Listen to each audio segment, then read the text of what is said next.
Stenowalebabu welcomes you.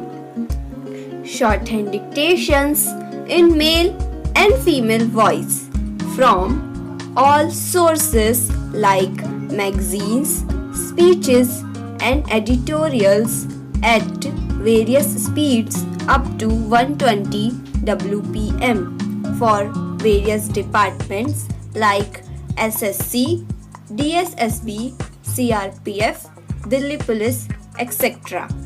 Please like, share and subscribe the channel. Thank you. Exercise number 14. Mr.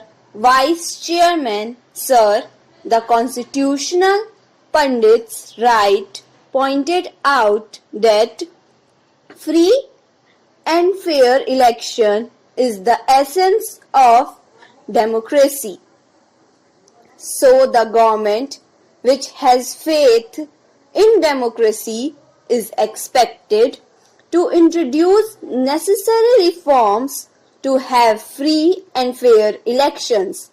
So, in the Constitution Amendment Bill 1988, as well as representations to the government, have taken some necessary measures to remove the defects in our electoral system and restore free and fair elections in our process. Sir, I extend my full support to the Constitution Amendment Bill 1988, which reduces the voting age from 21 years to 18 years. No doubt, it is a drastic change and there was a great demand for this change from the younger generation.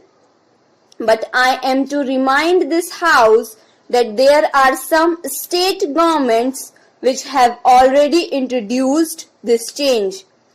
Our government reduced the voting age from 21 years to 18 years.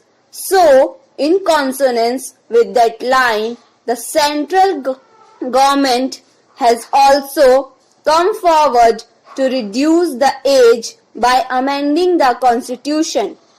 But here, I would like to remind one thing, that when the voting age was 21 years, it is quite common in all the states that so many voters at the age of 18, 19 or 20 years have enrolled their names. When you reduce the age from 21 years to 18 years, it is quite natural that the people who are at the age of 15 or 16 years may also come forward to enroll their names in the electoral rolls.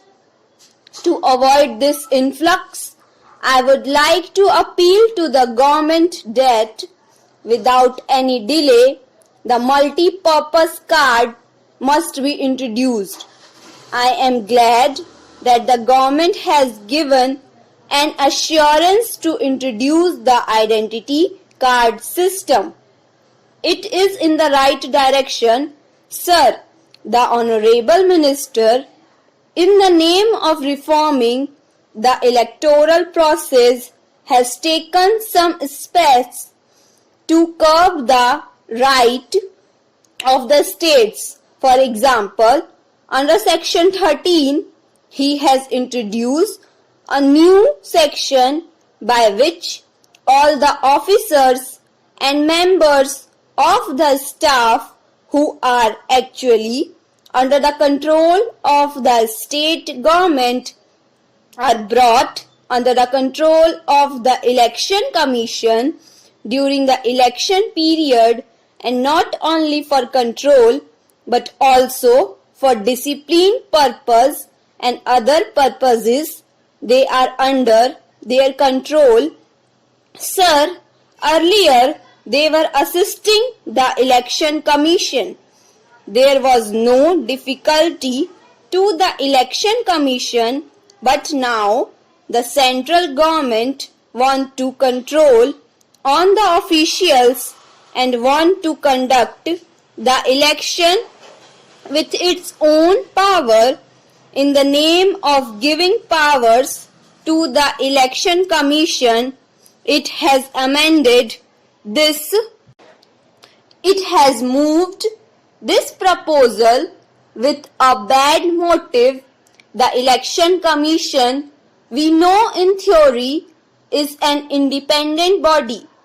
There is no doubt about that. But in practice, it is under control and direction of the central government.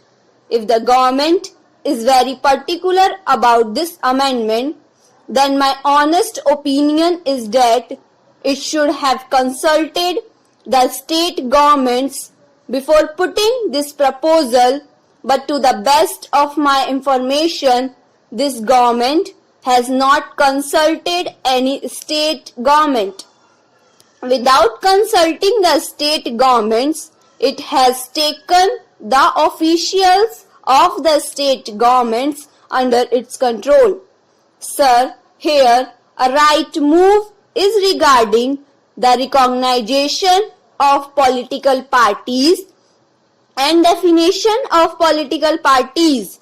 I am not against this clause, but the dangerous thing is this, which is a political party. The decision of the Election Commission is final on this question. That is a dangerous thing. There must be room for decision by court.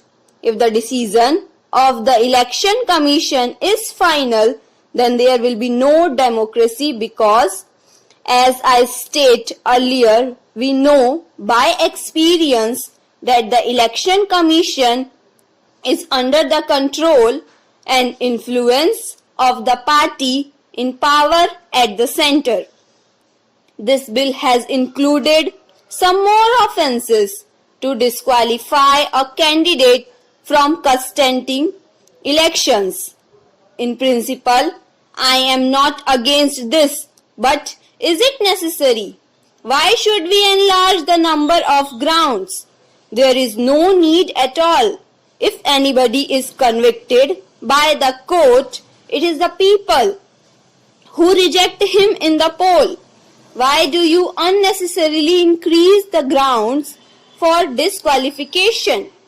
It will give room for the talk that the government is always for restricted democracy and not for liberal democracy. We cannot give room for such suspicion or apprehension by the people. I am not against this in principle. Of course, in case of certain valid grounds, it may be necessary, but at the same time, if you enlarge the grounds in this way, the party in power, either at the center or in states, will misuse the power to disqualify any contesting candidate. For example, one or two persons in a local area may be influential, but with the help of the local police, they may get punished, thereby preventing them from contesting the election. That is why the clause which include more grounds for disqualification must be deleted from this amendment. Thank you.